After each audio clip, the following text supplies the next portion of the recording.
So the biggest Islamic media company right now who produces Islamic pop music is Awakening. It's called like that. So that entered it into the title. So the Awakening of Islamic Pop could also be read, and it's the company of Islamic pop. So it's a bit of a pointing in two directions there. And it is a process of awakening because this music has not been around for a very long time.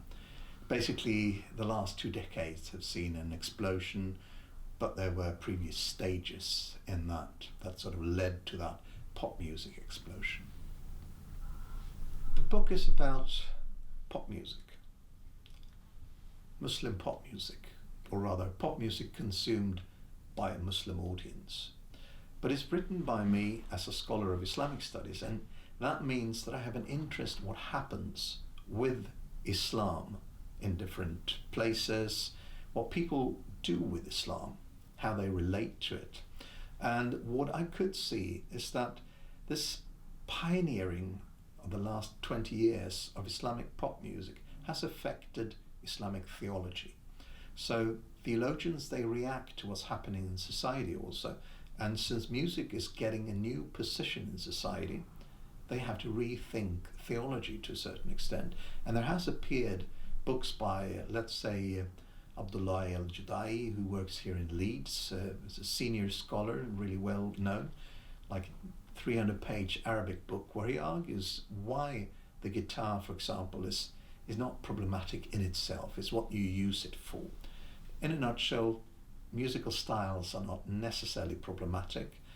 Lyrics can be, context can be, where you play it, but generally music is not disallowed for just being there.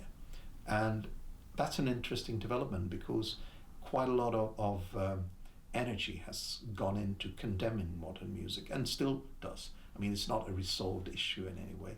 But because of more theologians embracing sort of an ethical understanding of the music rather than drawing sort of individual legislation or rulings from the Quran, they have now techniques of embracing modern music.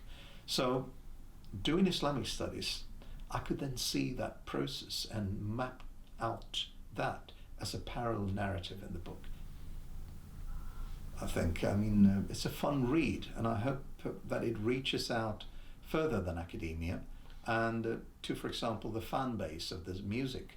And I hope it will be read widely because of the style and that is actually fun.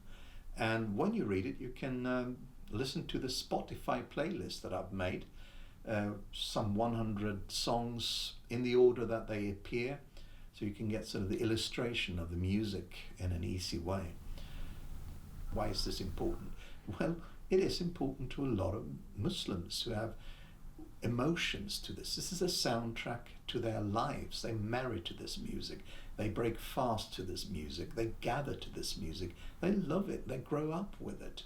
So it is important, and we should study things that are important to the people that we study.